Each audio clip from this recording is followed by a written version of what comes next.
You must show them that you're capable of not voting for them. So last night was a bit of a mini Super Tuesday, and the results are not great. Just a quick look at the pledged delegates so far. Total, you have Joe Biden leading with 847 and Sanders behind with 685. Now, there's still clearly a long way to go to a majority of pledged delegates, but the momentum is clearly on Biden's side, and all the media right now, as the way it's been over the past week, has been pushing Joe Biden as the eventual nominee. Now, faced with a potential Joe Biden nomination, even though this race is not over, but faced with the potential of a Joe Biden nomination, who should the poor and the middle class vote for? So I want to show you this clip. I came across this online, which has since been deleted off Twitter. I'm not sure what happened there. But I came across this clip of a MSNBC host, Lawrence O'Donnell.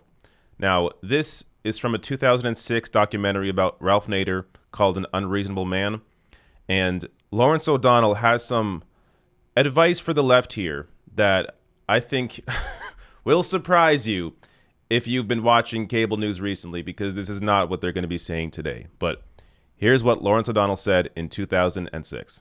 If you want to pull the party, the major party that is closest to the way you're thinking, to what you're thinking, you must show them that you're capable of not voting for them. If you don't show them you're capable of not voting for them, they don't have to listen to you. I promise you that. I worked within the Democratic Party. I didn't listen or have to listen to anything on the left while I was working in the Democratic Party, because the left had nowhere to go. Amazing. Now, do you think Lawrence O'Donnell is going to lead with that tonight on tonight's show on MSNBC? You don't have to vote for the left, or you don't have to vote for Democrats if you're the left, because you got to show them that you have power, and you don't have any power unless you don't vote for them. You're not going to hear this on MSNBC. But this is something that you have to consider. Now, look, I got to be honest. I don't think this is an easy decision. Voting for Biden or staying home, again, assuming Biden's the nominee, voting for Biden versus staying home, I don't think is an easy decision. Actually, I should say, don't stay home, regardless. You got to vote down ballot for Democrats. But the top of the ticket, I don't think it's an easy answer. And anyone that tells you it's easy, I think is crazy. It's not easy. It depends how you look at it. What you are faced with is guaranteed short-term harm reduction with Joe Biden.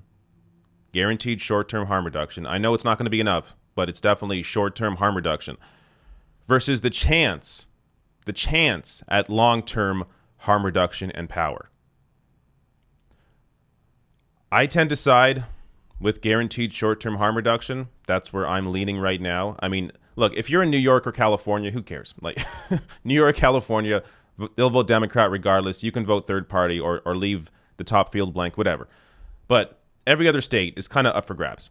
Like, you don't really know.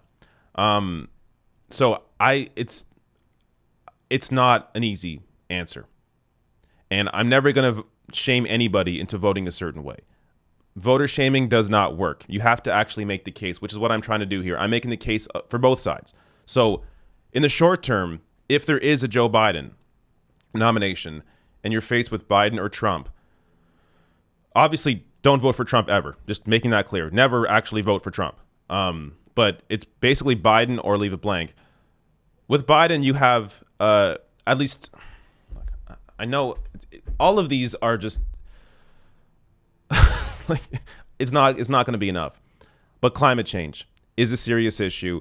There is at least the potential for them to listen more to like the Sunrise Movement and climate groups and scientists as opposed to the GOP. So there is a difference there. You can't deny the difference. There is a difference between the two when it comes to climate change.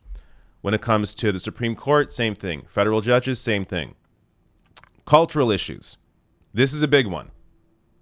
Donald Trump absolutely has a negative impact on culture. And not just in America, but worldwide, we're seeing a rise in hate. For me, this is maybe even the biggest one. So you can't ignore that. On the other side, with Joe Biden, you also have the potential for a more competent right-wing corporate administration.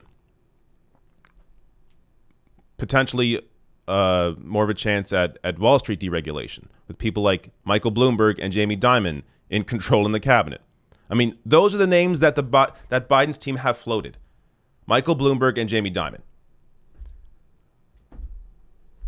And just to go off on a tangent for a second, how the hell are you going to win people under 45?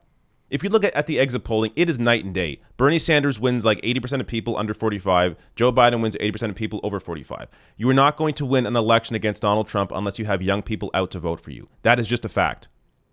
So if Joe Biden actually wants to be president, he has to reach out to the left. He actually has to reach out to younger voters. He actually needs something real, substantive, authentic to get their vote.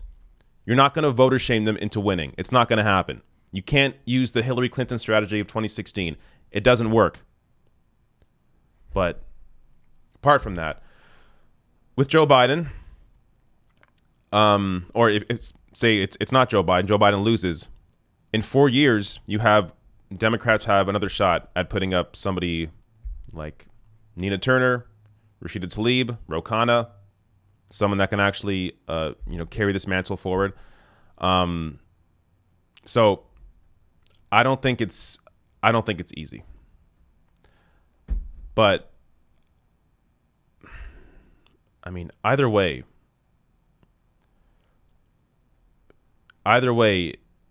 it's, I don't know. There's just no clear victory here.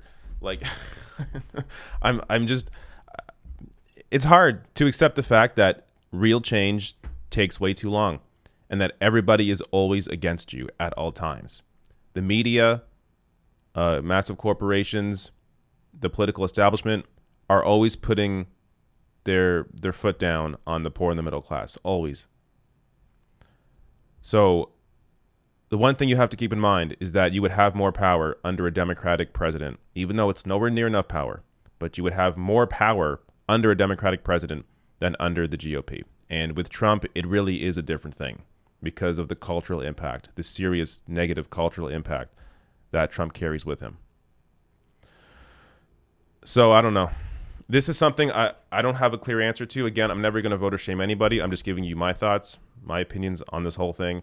I don't think the answer is easy, but it is worth keeping in mind what Lawrence O'Donnell said, that the left doesn't have any real power unless they show Democrats that they're willing to not vote for them. It's something to think about.